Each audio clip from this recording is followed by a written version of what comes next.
She bled, but she never blinked.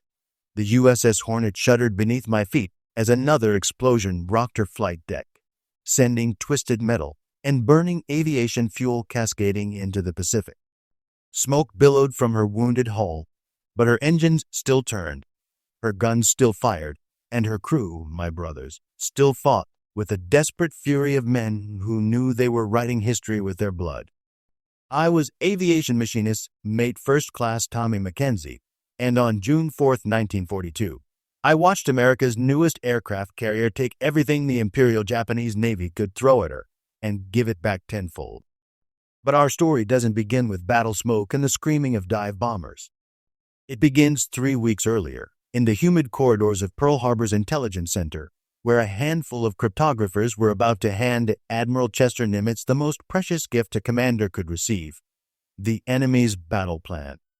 Lieutenant Commander Joseph Rochefort hunched over his desk in the basement of the administration building at Pearl Harbor, his coffee-stained uniform telling the story of 72 hours without sleep. Around him, his team of code breakers worked frantically over sheets of intercepted Japanese radio transmissions, their pencils scratching against paper in a race against time. "Sir," called out Yeoman Third Class Phillips, his young face pale with exhaustion and excitement. "We've got another intercept mentioning AF. Same frequency, same encryption pattern." Rochefort looked up, his bloodshot eyes focusing with laser intensity. For weeks, they'd been intercepting Japanese naval communications that referenced a massive operation against a target designated only as AF. Intelligence suggested it was Midway Atoll. But they needed proof, absolute, undeniable proof.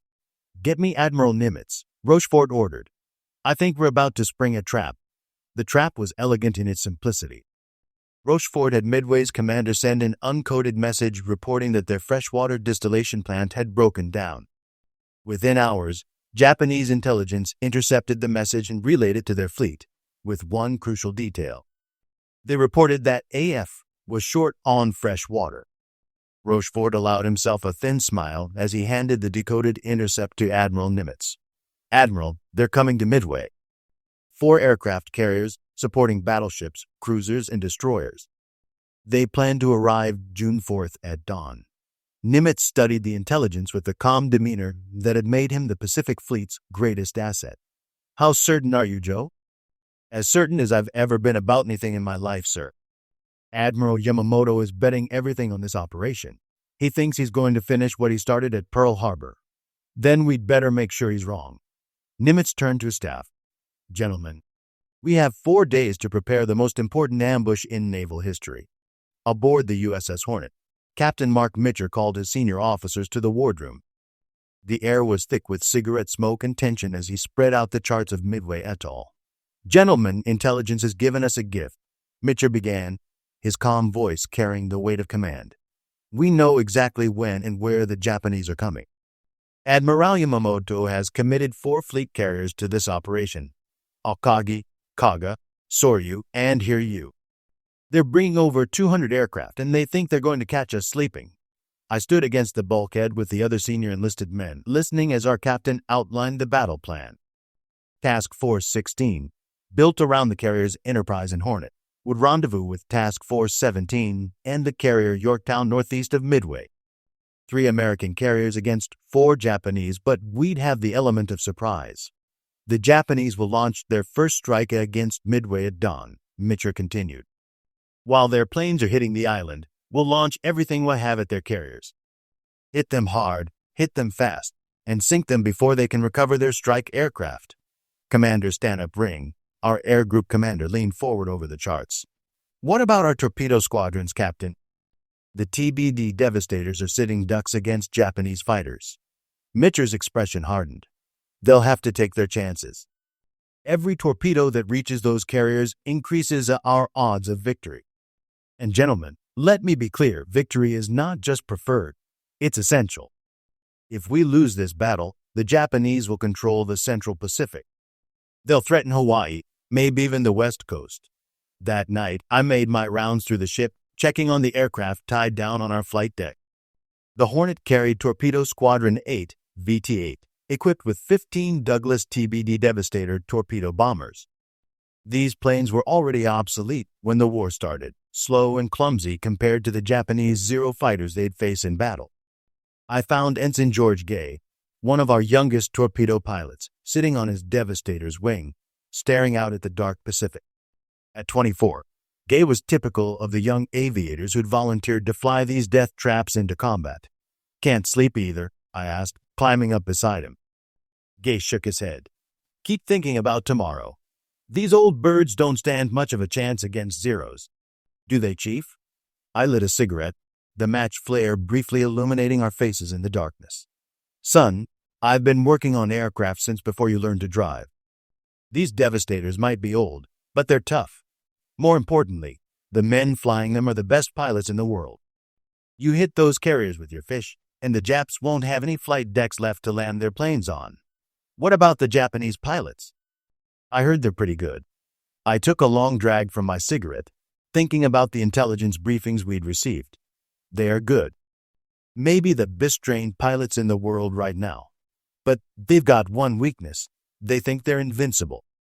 Tomorrow we're going to show them they're wrong." June 4th, 1942, dawned clear and calm, with unlimited visibility stretching to the horizon. At 0430 hours, the Hornet's general quarters alarm shrieked through the ship, sending 800 men scrambling to their battle stations. I rushed to the flight deck, where our aircraft were already being prepared for launch. The scene was controlled chaos. Plane handlers pushed fighters and bombers into position while aviation ordnance men loaded 1,000-pound bombs and torpedoes. The sweet smell of aviation gasoline mixed with the salt air as mechanics made final checks on engines and control surfaces. "Launch the combat air patrol," Captain Mitcher's voice crackled over the ship's loudspeaker. "All pilots man your aircraft." I watched as Lieutenant Commander John Waldron gathered his VT-8 pilots around him for final instructions. Waldron was a tough, no-nonsense pilot from South Dakota, and his men would follow him anywhere. He had to know they were flying into almost certain death, but his voice remained steady and confident. "Gentlemen, we're going after the carriers. Stay in formation, keep your intervals, and make your attacks count. The Japanese won't expect you to come in low and slow, so we'll have surprise for about 30 seconds. Make them count." At 0700 hours, the first Japanese strike aircraft appeared on our radar, heading for Midway Atoll. 108 bombers and fighters, led by Lieutenant Joichi Tomonaga, began their attack on the American base. But thanks to our intelligence breakthrough, Midway's defenders were ready. Marine fighters rose to meet the incoming strike, while anti-aircraft guns opened fire from defensive positions around the atoll. The Japanese bombers pressed their attack with typical courage, but they found Midway much harder to crack than they'd expected. More importantly for us, their aircraft would need time to refuel and rearm before they could launch a second strike. That gave us our opening. At 0800 hours, Admiral Raymond Spruance aboard the Enterprise gave the order that would change the course of the Pacific War. Launched the attack. The Hornet's flight deck erupted into frenzied activity as we launched our strike group. First off were the fighters, 10 Grumman F-4F Wildcats led by Lieutenant Commander Samuel Mitchell. Their job was to escort our bombers and protect them from Japanese fighters. Next came the dive bombers, 35 Douglas TBD Dauntless aircraft loaded with 1,000-pound armor-piercing bombs.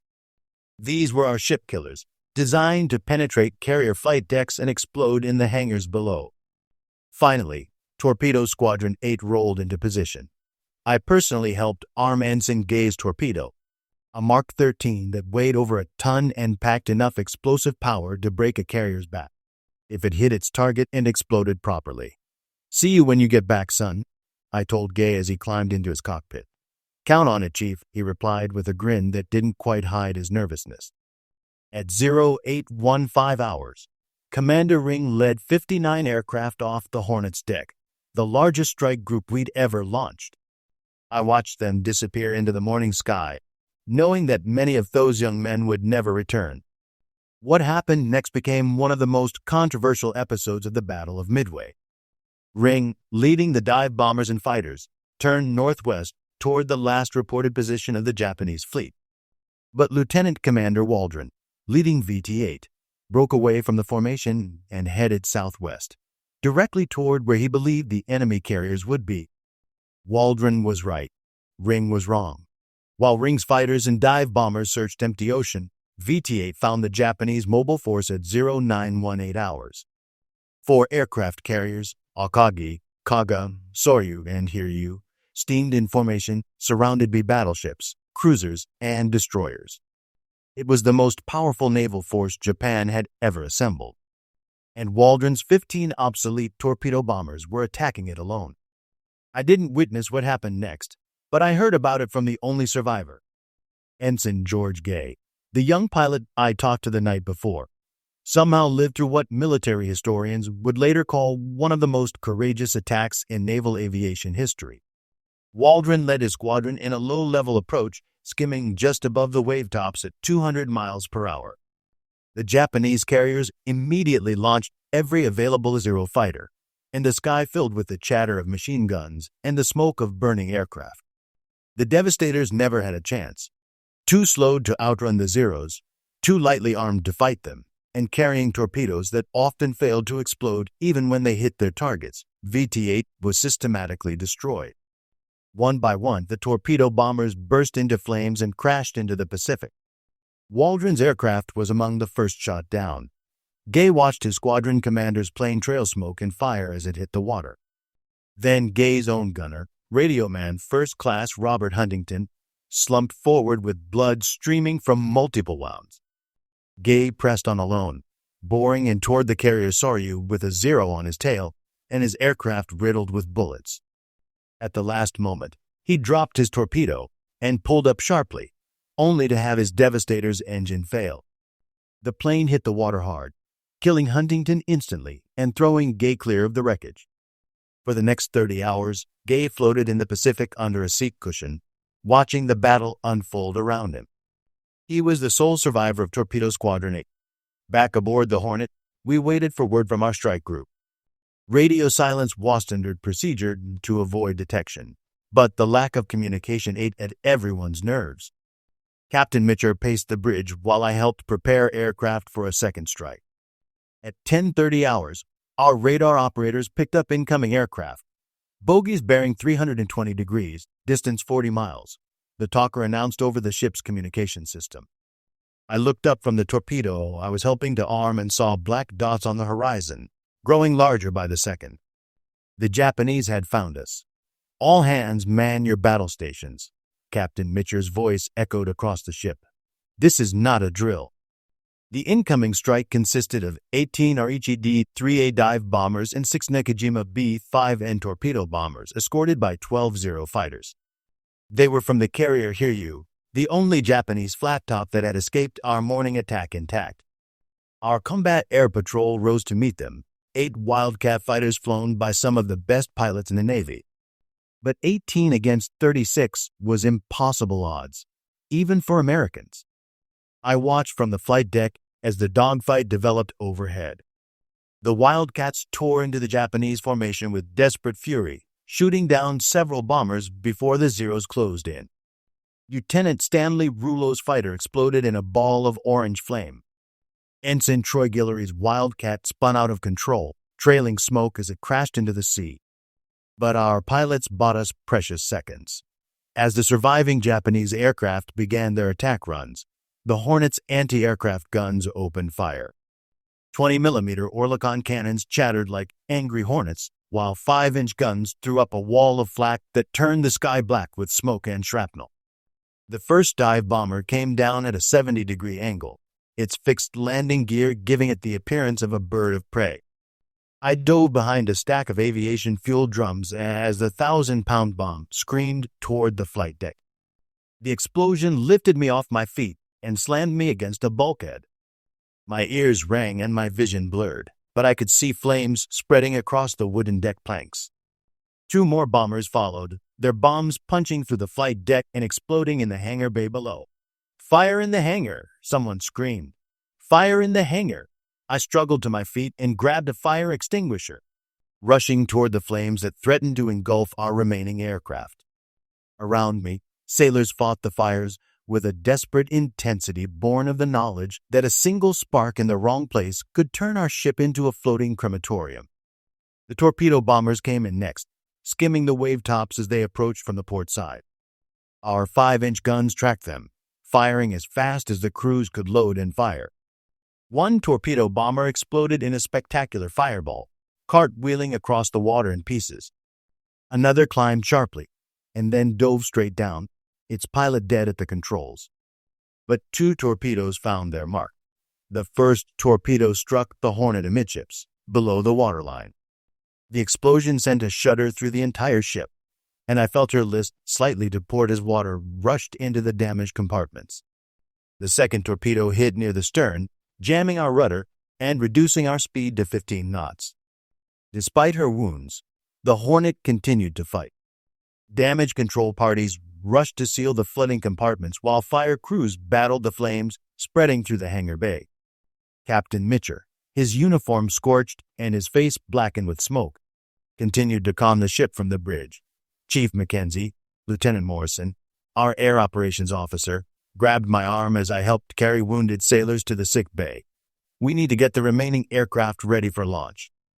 The Japanese still have carriers out there. I looked around the devastated flight deck. Half our aircraft were destroyed or damaged. The wooden planking was torn and burned, and smoke poured from holes in the deck. But we still had planes that could fly, and as long as we could launch them, we were still in the fight. "Aye, sir," I replied. "Give me 10 minutes." Working with a skeleton crew of plane handlers and mechanics, we began pushing undamaged aircraft toward the undamaged section of the flight deck. 2 SBD Dauntless dive bombers were still operational, their engines warm and their bombs armed. If we could get them airborne, they might be able to join the attack on the remaining Japanese carriers. As we worked, reports filtered in from other ships in the task force. The Enterprise and Yorktown had launched successful strikes against the Japanese mobile force, and 3 enemy carriers were burning wrecks. The Akagi, flagship of Admiral Nagumo, was ablaze from bow to stern. The Kaga had suffered multiple bomb hits and was listing heavily. The Soryu was burning furiously and would sink within hours. But the Hiryu remained operational, and she was launching everything she had at the American fleet. At 1400 hours, our radar picked up another incoming strike. This time it was 10 dive bombers and 6 fighters, the last aircraft the Hiryu could muster. They were coming for the Yorktown, but they had to pass close to our position to reach her. "All remaining fighters launch immediately," Captain Mitcher ordered. We managed to get 4 Wildcats airborne from our damaged deck. They climbed desperately toward the incoming Japanese aircraft, their pilots knowing they were our last line of defense. The air battle that followed was brief but vicious. Our fighters tore into the Japanese formation, shooting down 3 dive bombers before the Zeros engaged them.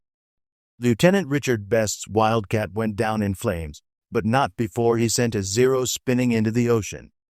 The surviving Japanese bombers pressed their attack on the Yorktown, scoring 3 direct hits that left her dead in the water. But our sacrifice had not been in vain. We'd reduced their numbers and disrupted their formation, probably saving the Yorktown from complete destruction. As the afternoon wore on, the tide of battle shifted decisively in our favor. At 15:30 hours, dive bombers from the Enterprise found the Hiryu and attacked her with devastating accuracy. 4 bombs penetrated her flight deck, starting fires that quickly spread throughout the ship. From the Hornet's bridge, we could see smoke columns rising from all 4 Japanese carriers on the horizon. Admiral Nagumo's mobile force, the pride of the Imperial Navy, was burning and sinking in the Central Pacific. Signal from Admiral Spruance, the communications officer, reported to Captain Mitcher. "All 4 enemy carriers are burning. The Japanese are retreating." A cheer went up from the bridge crew, but Mitcher remained focused on our own situation. The Hornet was badly damaged, with flooding in 3 compartments and fires still burning in the hangar bay. Our casualties mounted by the hour, 43 dead and 68 wounded from a crew of 800. Chief McKenzie, Captain Mitcher called me to the bridge. "What's the status of our remaining aircraft?" I consulted my clipboard. "Stained with blood and seawater. Sir, we have 8 operational aircraft. 2 dive bombers, 4 fighters, and 2 scout planes. The rest are either destroyed or too damaged to fly." Mitcher nodded grimly. "Get them ready for launch. The battle's not over yet." He was right. Although the Japanese carriers were finished, Admiral Yamamoto still had a powerful surface force steaming toward Midway, battleships, cruisers, and destroyers that could bombard the atoll into rubble if they weren't stopped. At 1700 hours, we launched our remaining aircraft to join a coordinated strike against the Japanese surface ships. It was a pitifully small contribution compared to our morning launch, but every bomber and torpedo that reached the enemy increased our chances of complete victory. As our planes disappeared into the evening sky, I stood on the damaged flight deck and watched the sun set over the Pacific. The Hornet was wounded, maybe mortally, but she was still afloat and still fighting. Around me, sailors continued their damage control efforts with grim determination, welding patches over holes and pumping water from flooded compartments. We were Americans and we didn't quit. That night, as damage control parties worked to save our ship, the full scope of our victory became clear. Radio intercepts revealed that Admiral Yamamoto had called off the Midway operation and was withdrawing his remaining forces toward Japan. The Japanese had lost 4 aircraft carriers, a heavy cruiser, 292 aircraft, and over 3,000 men. The cream of their naval aviation had been destroyed in a single day. Pilots with years of training and combat experience who could never be replaced. Our losses were heavy but manageable. The Yorktown would eventually sink from her wounds, and we'd lost 147 aircraft and 307 men. But our carriers could be repaired, our aircraft replaced, and our pilots, those who survived, would train the next generation of naval aviators. I spent the night moving through the ship, checking on wounded shipmates and helping wherever I could.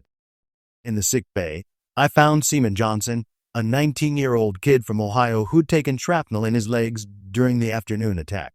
"Chief, did we win?" he asked, his face pale from blood loss and morphine. I looked at this boy, and that's what he was, just a boy who'd given his blood for victory. "Yeah, son. We won. The Japanese are running back to Japan with their tails between their legs." Johnson smiled weakly. "Good. My brother was at Pearl Harbor when they attacked. This was for him." That's when it hit me, the real meaning of what we'd accomplished.